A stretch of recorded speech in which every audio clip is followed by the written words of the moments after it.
Papunta na ito ng Mount Sagulao. Kung mapapansin nyo doon, mayroon doon papuntang Mount 5 na, magaling pa magmotor. 65 po. 65 na yan. Pero talaga iba ko sir, malapit lang dito sa may Palawig. Boundary ng Palawig.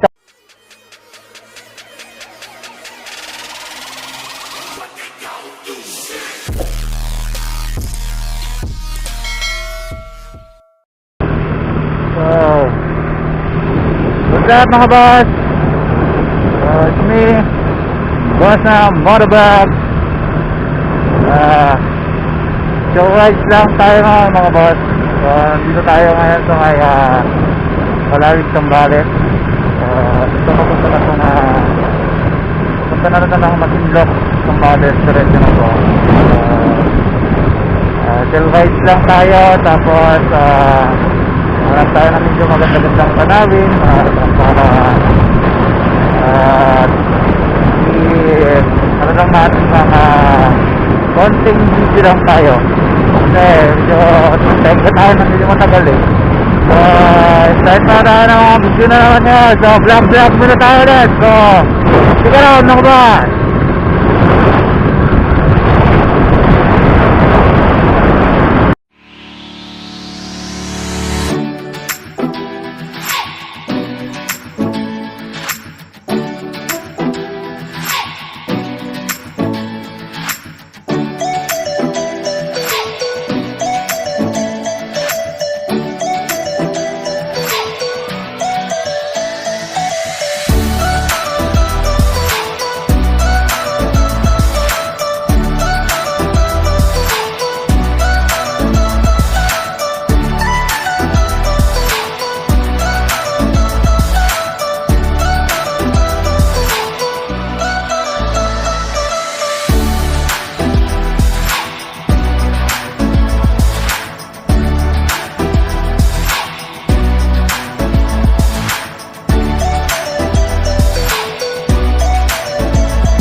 Ngayon nga na mga boss, ito papunta na ito ng Mount Sagulao. So mapapansin nyo doon, mayroon doon parang may guhit or kalsada ng mga kapituda.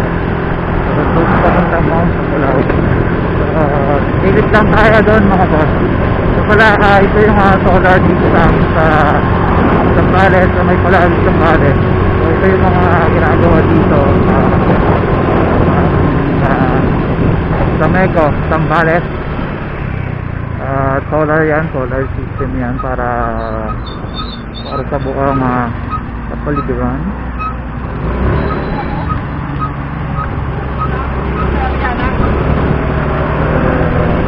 Kaya lang tayo ng mga boss.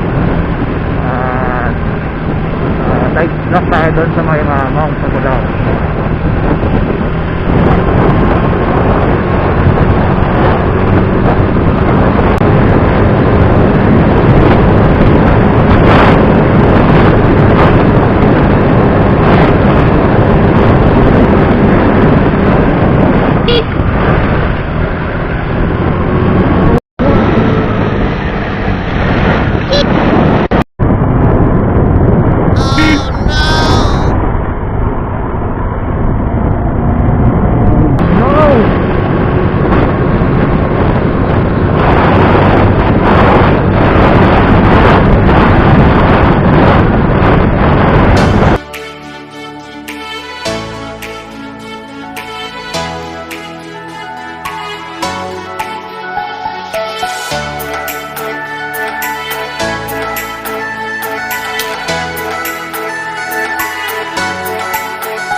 So, what's up mga boss? So ngayon nandito tayo sa may papuntang Mount Tapulaw. So Palawig, Palawig Zambales. So ito yung papuntang Mount Tapulaw. So dito tayo sa may Dampay Salasa, settlement. So ang kasama natin ngayon ay si Mio I-125 natin ngayon. So ito na po yung kanyang bagong look. So dati kasi siyang kulay red. At nirenovate lang natin siya. So pupunta tayo ngayon sa Mount Tapulaw. Dito tayo dadaan. At ating akyatin at ating tignan kung ano ang makikita natin sa taas ulit. So last kasi nung nakapunta ako doon is medyo matagal na, no. Tapos medyo vlog pa yung video ko noon kasi nag-moist yung SD cam natin kasi nakalagay siya sa sa waterproof case. Tapos nagmo-moist kasi so sobrang init na rin nga siguro. So ngayon silip ulit tayo dito sa Mount Tapulaw. Tignan natin yung dulo kung hanggang saan na. So sigara ito mga boss.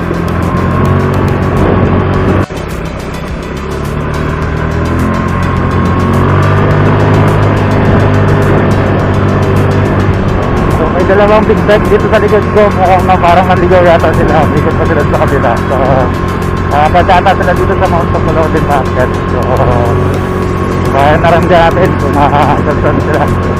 So pagdating dun sa dulo, picture na lang natin ulit si UI-125 kung anong mga trabaho.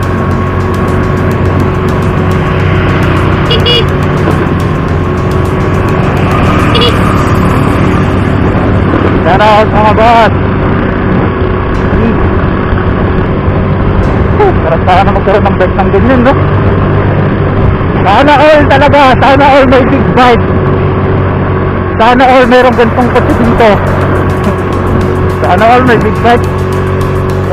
Nakaharap kong motor noon simula nung nagkamuhang ako sa motor is yung Ducati Piningle yata ang tawag doon. So yung Ducati na yun talaga yung makaharap kong motor doon na magkaroon hindi man naman magkaroon makasakay lang ang makagamit ng Ducati na yun. Sana makasubok lang man sana ako mapatakbo, no? Kahit siguro mga iba sa ulong doon ko na okay na ako doon balikan. Sana may magamit lang ako doon. Doon lang, try ko lang yung Ducati na yun. Yun yung pinakapangarap kong motor eh. Simula nung nagmumotor-motor na ako. Yan natin yung saan naabot.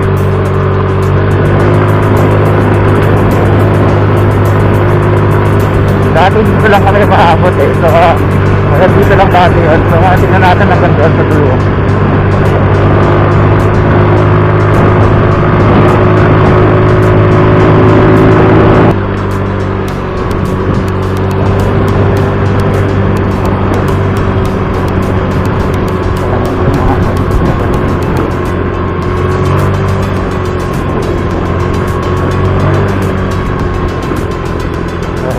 Dito na lang talaga.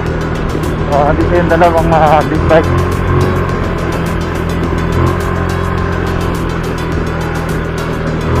What's up, man? What's up, nigga? So ganda doon na yung dulo. So ikot lang tayo, pesto lang tayo.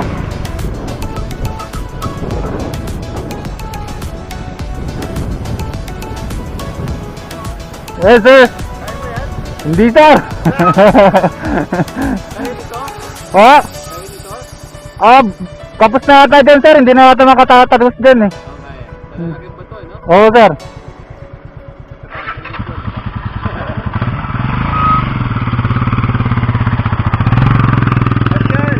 O sir. Kapalagi kayo? Yes sir. Talasa?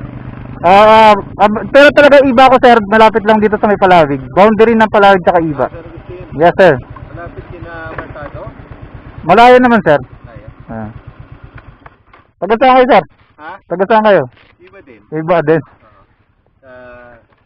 Malapit sa simbahan? Zone 5. Baka dumaos dos sir. Ha? Baka Hindi, naka-gear. okay sir. Oo. Anong ginagawa mo dito? Wala sir, mag-vlog lang. Ha? Mag-vlog. Sige.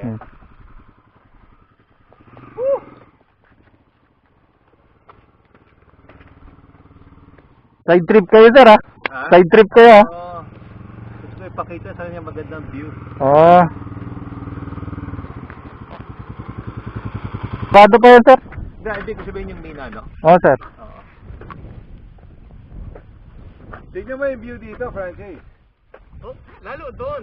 Oo. From that area, wala kang block ng trees, di ba? Oo. Doon sir, Tarlac Road na try nyo na? Oo. Meron kang sa konkreto lang. Yun ang A few minutes later.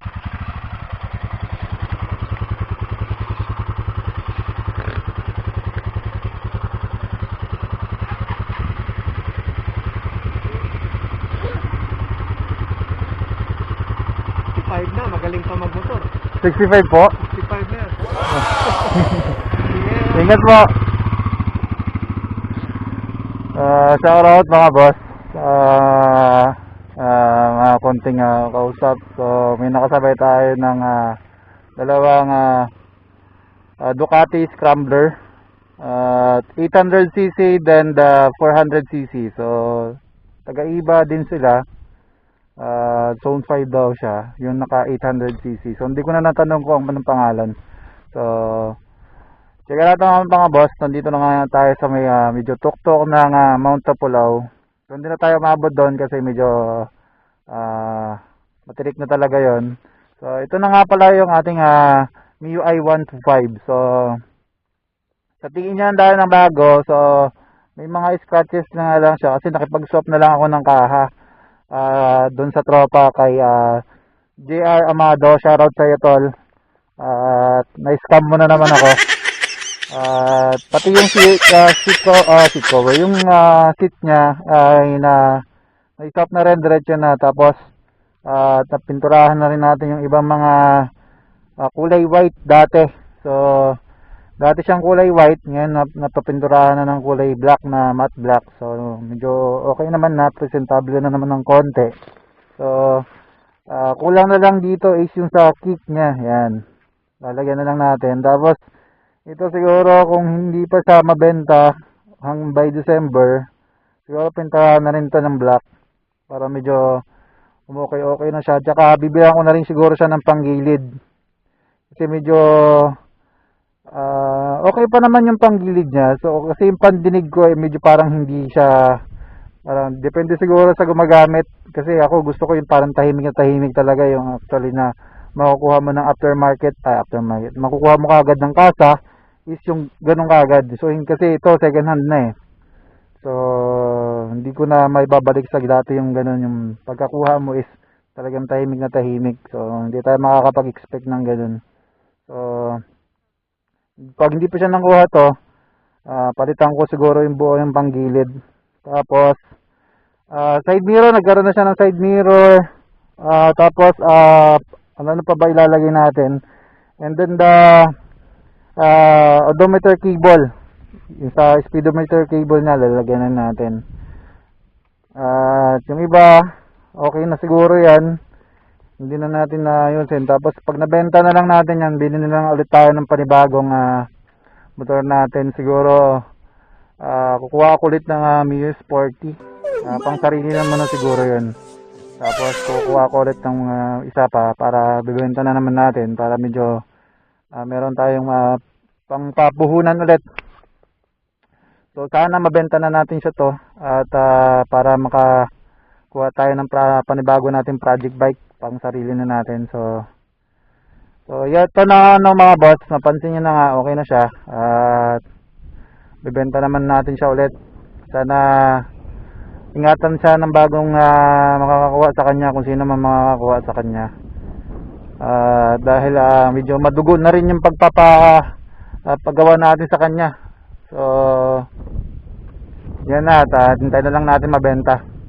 So feel the free what?